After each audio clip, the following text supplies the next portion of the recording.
한국이 만든 쇄빙 LNG선으로 북극해를 뚫어 화제가 되고 있습니다. 러시아는 2014년 시베리아 최북단 야말반도 천연가스전을 개발해 연간 1650톤의 LNG를 생산한다는 계획을 세운 바 있습니다. 1조 200리터가 넘는 천연가스가 매장돼 있어 LNG선으로 운반하려는 것입니다. 보통 북극해 상선 운항은 여름철이긴 7월에서 11월까지만 제한적으로 이뤄져 왔습니다. 겨울철에는 두꺼운 얼음으로 상선 단독 운항이 불가능하고 강력한 힘을 가진 원자력 쇄빙선의 도움을 받아야 하는 경우가 많았습니다. 하지만 이번에 처음으로 단독 성공하자 러시아 국영선사도 놀라워했습니다. 항해는 21시간에 걸쳐 진행됐으며 약 1800km를 이동한 것으로 나타났습니다. 최종 목적지는 아시아 태평양에 있는 국가로 알려지고 있습니다. 이번에 성공한 선박은 대우조선해양이 세계 최초로 건조한 쇄빙 LNG선입니다. 대우조선해양은 2014년 약 5조 원에 달하는 15척의 쇄빙 LNG선을 수주한 바 있습니다. 배의 길이는 299m로 두께 2.1m의 얼음도 깨며 나갈 수 있습니다. 일본 미쓰비시 중공업, 러시아 국영조선사와도 치열한 수주 경쟁을 펼친 바 있습니다. 하지만 2008년부터 기술 개발에 힘쓴 대우조선해양이 수주를 휩쓸었습니다. 2011년 핀란드에서 열린 북극 포럼 때 2.1m의 얼음을 뚫고 전후진이 가능한 최첨단 쇄빙 기술을 선보여 박수갈채를 받기도 했습니다. 기존 쇄빙선이 얼음을 타고 올라가 선박 무게로 부수는 방식이라면 대우조선해양이 만든 것은 자체 추진력으로 직접 얼음을 끼면서 항해할 수도 있습니다. 여기에는 영하 52도에도 견디는 초고강도 특수 후판이 사용됩니다. 산수와 선미 부분에는 일반 강판보다 3배가량 두꺼운 70mm 강판이 쓰이고 있습니다. 이 때문에 쇄빙 LNG선의 가격은 일반 LNG선보다 1억 달러 이상 비싼 3억 2천만 달러입니다. 초기만 해도 이런 극좋은 후판은 일본제철이 제공했습니다. 한국 업체들의 개발과 성급 인증이 늦어졌기 때문입니다. 하지만 포스코와 동국제강, 현대제철이 무서운 속도로 개발과 인증을 진행해 2호기부터는 일본을 제치고 극좋은 후판 공급을 할 수 있었습니다. 게다가 포스코는 2013년 세계 최초로 LNG 탱크에 쓰이는 극좋은용 고만강강을 개발해 영하 196도에도 견딜 수 있게 함으로써 한국의 수주를 도왔습니다.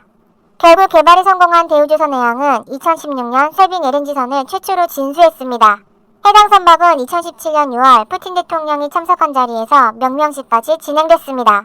2014년 모스크바에서 비행기 사고로 숨진 프랑스 토탈사의 마르주리 회장의 이름을 땄습니다.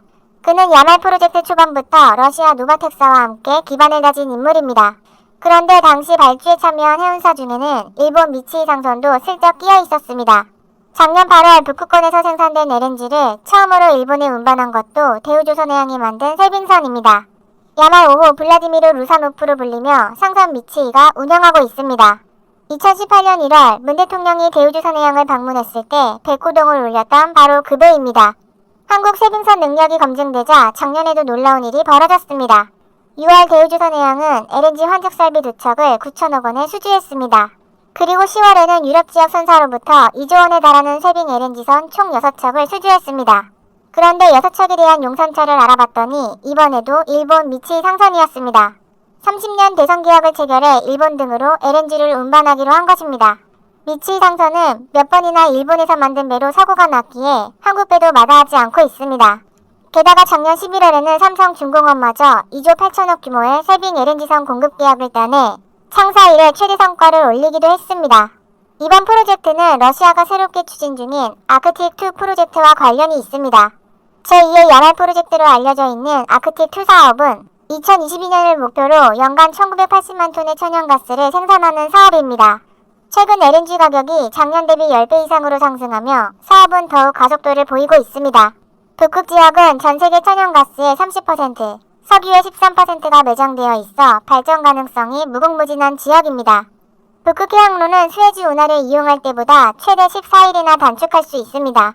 특히 최근처럼 중동 정세가 나빠지고 남중국해 갈등이 커진 상황에서 북극항로 개발은 필수적입니다.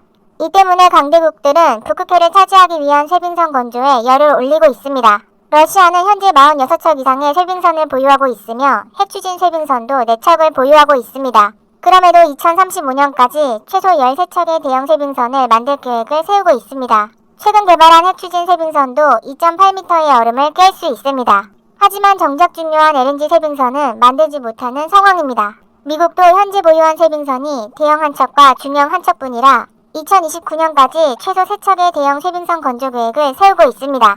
그리고 현재 두 척의 쇄빙선을 보유하고 있는 중국도 자신들은 근북극 국가라고 주장하며 빙상 실크로드 구상을 밝히고 있습니다. 즉 모두가 북극 항로 개발에 몰두하는 상황입니다. 한국은 쇄빙선 분야 연구에 더욱 박차를 가해 북극 항로 주도권을 쥐길 바랍니다.